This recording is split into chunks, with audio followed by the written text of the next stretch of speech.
Hello students, it's Nazia Begum here, your physics lecturer, welcoming you all in today's lecture. So in our previous lecture we have discussed about isothermal process and we have derived the work done in isothermal process, which is given by this formula. W equals to 2.3026 nRT log 10 P1 upon P2, or in place of P1 upon P2 we can also write T1 upon T2. So this was the work done we have derived. Now today we will discuss conditions for a process to be isothermal. Okay, so understand this, okay, very attentively. First, the process should be very slow so that there is sufficient time for transfer of heat between the system and the surrounding. See, in isothermal process we have to maintain the temperature. The temperature should not increase and it should not decrease. Neither increment nor decrement should be there in temperature. Okay. So what happened? If suppose we will do a process very fastly, in a very fast manner. Okay. Suppose we push the piston in the cylinder very fastly. So what happened? Suddenly the volume decreases. Because of that, pressure increases and temperature also increases, and whatever temperature will increase there, whatever internal kinetic energy will increase there, so that cannot go out in very short time interval. Okay, the exchange of heat will not be possible. Okay, if we are pushing the piston in downward direction, so volume will suddenly decrease. Suppose this is one cylinder in which gas is filled there. Okay, gas is filled here and this is our movable piston. Okay, and the walls here, these walls of this cylinder, these are conducting walls. Why we are taking conducting walls here? So that whatever excess heat will be there, that will go in the surrounding. Okay, so suppose if we suddenly push the piston in downward direction, so the volume will decrease suddenly and the pressure will increase. Okay, so whatever increase in energy is there, because we have done work here. Okay, because of by pushing the piston in downward direction we have done some work on the gas, and when we are doing work the energy of gas changes. Okay, so here also by doing work we are changing the energy of gas and we are increasing their energy, and because of increase in their energy the temperature also increases. Okay, so when we do this work, suddenly the gases will not get sufficient time to transfer their energy to the surrounding. Okay, they will not get sufficient time to transfer the energy to surrounding. But if we are doing this work in a very slow manner, okay, suppose we are having one cylinder with conducting walls. Okay, these walls are conducting and gas is filled inside. So if one movable piston is here and we are pushing the piston in very slow manner, okay, so that time what happened, whatever work we are doing on gas, because of that work whatever increase in energy is there, that energy the gases can supply to the surrounding.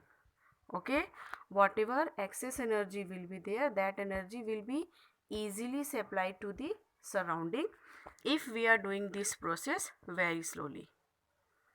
Okay, so if we want to maintain the temperature of a system, the process should be done in a very slow manner so that the gases will get sufficient time to transfer their energy to the surrounding, and hence they will maintain their temperature. Okay, second, the walls of the container must be perfectly conducting to allow free exchange of heat. Okay, if the walls are not conducting, so heat cannot go out. If suppose we are doing any work on the system, so some energy will increase, so that energy should be sent out in the surrounding. And suppose if the system is doing any work, okay, if the system is doing any work, so the energy of the system will decrease.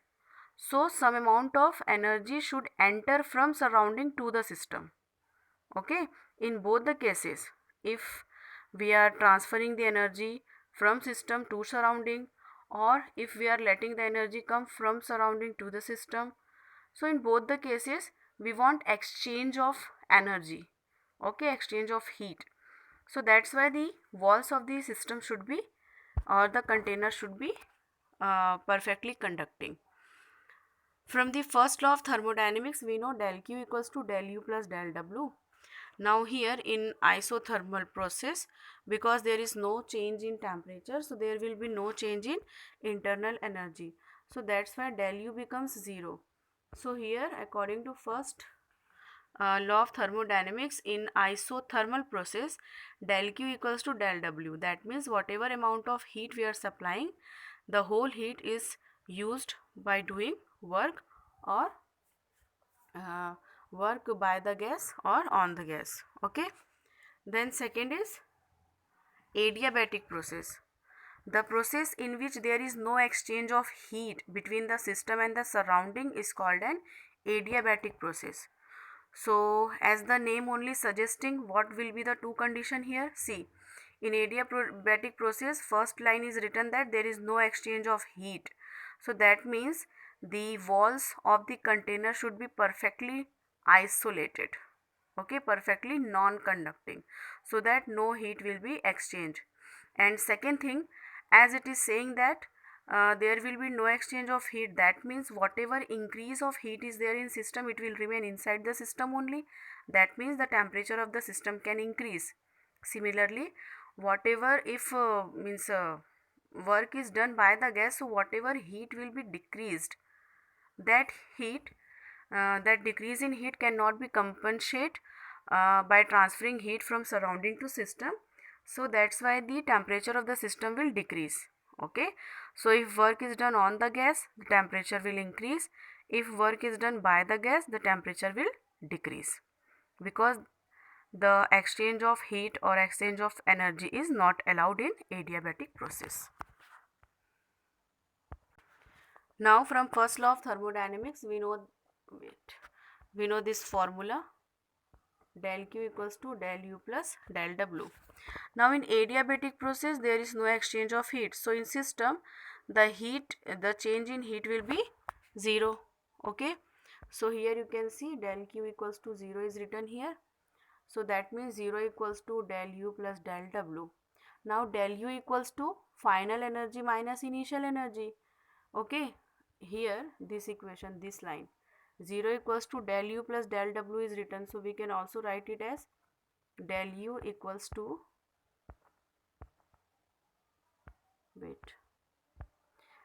we can also write it as del U equals to minus del W. Okay. Now del U equals to change in energy, that means final energy minus initial energy. So here you can see one more formula, final energy minus initial energy equals to minus del W, or we can also write it as del W equals to Ui minus Uf. Here you can see it is written Uf minus Ui equals to minus del W, Uf minus Ui. So if we want to make this minus del W to plus del W, we will multiply minus sign here. So it will become minus del W equals to Ui minus Uf. Uf minus Ui will be converted to Ui minus Uf. Okay. So we can say that when the gas expands adiabatically, del W is positive, hence the internal energy del U of the system decreases. Hence the temperature of the system also decreases. So this thing we have discussed.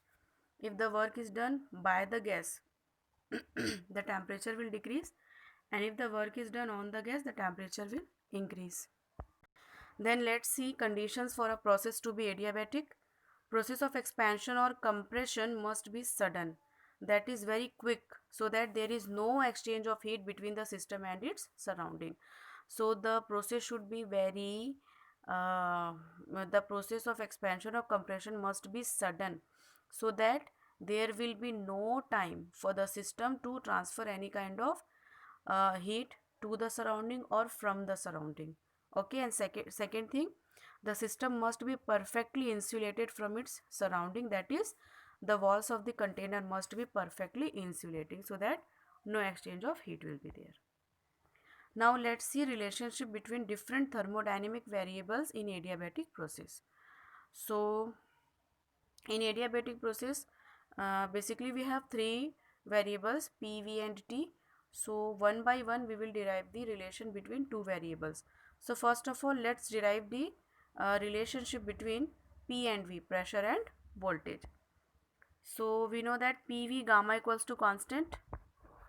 PV gamma equals to constant, it means P1 V1 gamma equals to P2 V2 gamma. Okay, the value of product of pressure to volume to the power gamma is constant here in adiabatic process. Okay, so P1 V1 gamma equals to P2 V2 gamma, where gamma is Cp upon Cv. Okay, and Cp upon Cv, as we have already discussed, they are the specific heats of gas at constant pressure and constant volume. Now let's prove this relationship. So this is the relationship between pressure and voltage in adiabatic process. So now let's move to prove this relationship. So from the first law of thermodynamics, so you can see how important first law of dynamics here, because in each and every derivation, in each and every proof, we are using it. So we know that from the first law of thermodynamics, del Q equals to del U plus del W. Now in adiabatic process, del Q equals to 0. So we have du plus dw equals to 0. See, del is representing change and d is representing very small change. So here we are taking d to show the small change only. Okay, d and del, they are showing change only. So du plus dw equals to 0. Now we know that relation between du and specific heat is this one. For 1 mole of gas, du equals to Cv dt and dw equals to pdv. The work done is pdv. This we have derived already so many times. Then we have one ideal gas equation, pv equals to RT. Okay, if we differentiate both the sides, so both the side of this equation, so we get this one, pdv plus vdp equals to rdt. This we will get. Okay, now how we get it, let me explain this to you. We have pv equals to rt. Okay, when we differentiate this, because these two are in multiplication form and these two are also in multiplication form, so when we are differentiating anything which is in multiplication form, so the formula is first function differentiation of second function plus second function differentiation of first function. So p is first function here and v is the second function. So first function differentiation of second function plus second function differentiation of first function. Like this, in similar manner, we apply the formula here in RT. So here we get first function differentiation of second function plus second function differentiation of first function. Okay, now here in TDR, differentiation of R means we are differentiating a constant value, because R is a constant here, and differentiation of constant is equals to 0. So that's why this term becomes 0, and we have PdV plus VdP equals to RdT. So like this it came, PdV plus VdP equals to RdT. Or we can also write it that like dt equals to PdV plus VdP upon R. Now we will put all these values together. Okay, let me again show you. Here we have the value of du as Cv dt and dw as pdv.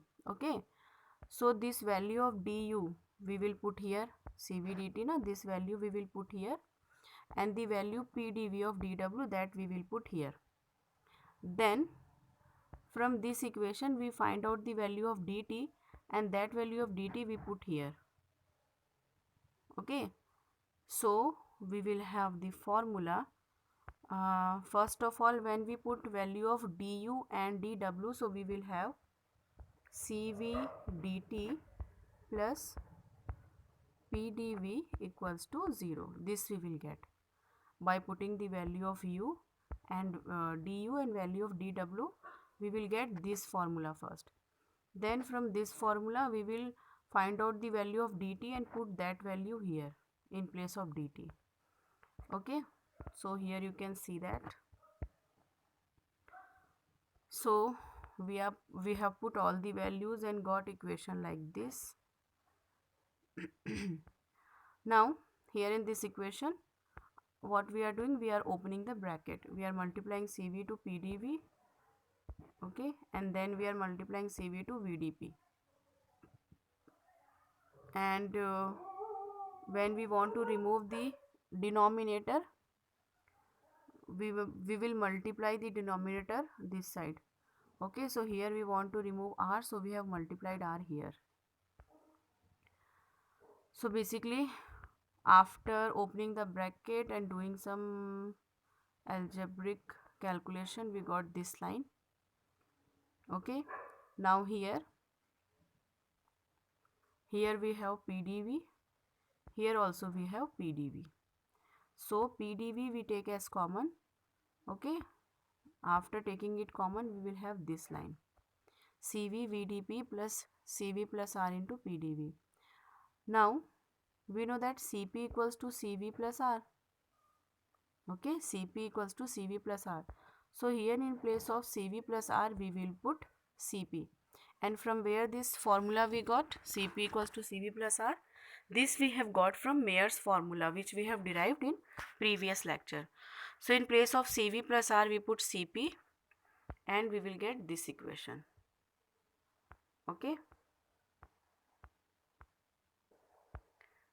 this equation we get CV VdP plus Cp PdV equals to 0, or we can also write it like this, dP upon P, okay, Cp upon Cv. Actually what we have done here in this equation, we have multiplied both the terms. Here both the terms we have multiplied, we have divided both the terms by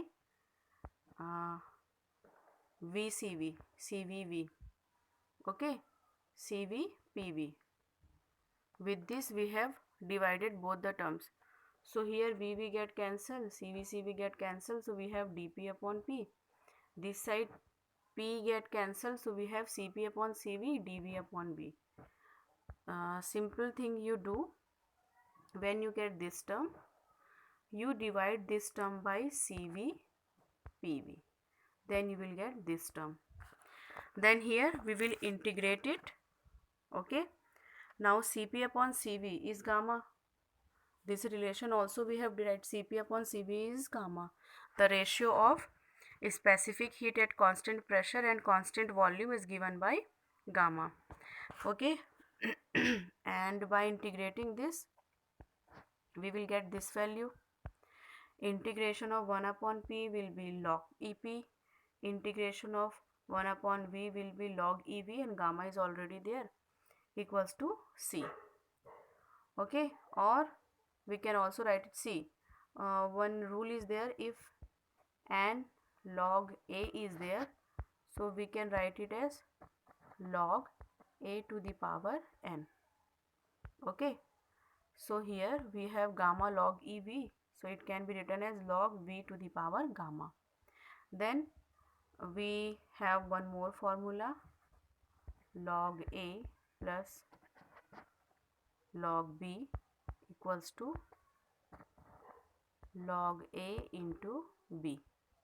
This formula we have, so that formula also we have applied here. So log P plus log V gamma equals to log PV gamma, P into V gamma. Okay, then again we have one formula, log A equals to B is there. Okay, so when we remove log from this side, okay, and we write it like A only, so on this side whatever constant is there, it will become power of E. Once again let me tell you, if we have log A equals to B, if we want to remove log from here, so whatever constant here is on the other side, it will go in power of E, so we will have A equals to E to the power B. Okay, so by following all that logs rule, we have this equation, E to the power C equals to K we assume, so we have PV gamma equals to K, where K is the constant and this is the adiabatic relation between P and V for an ideal gas. So today we have derived the relation between P and V. In next lecture we will derive the relation between P and T and T and V. Okay, so this is it for today's lecture. See you in next lecture.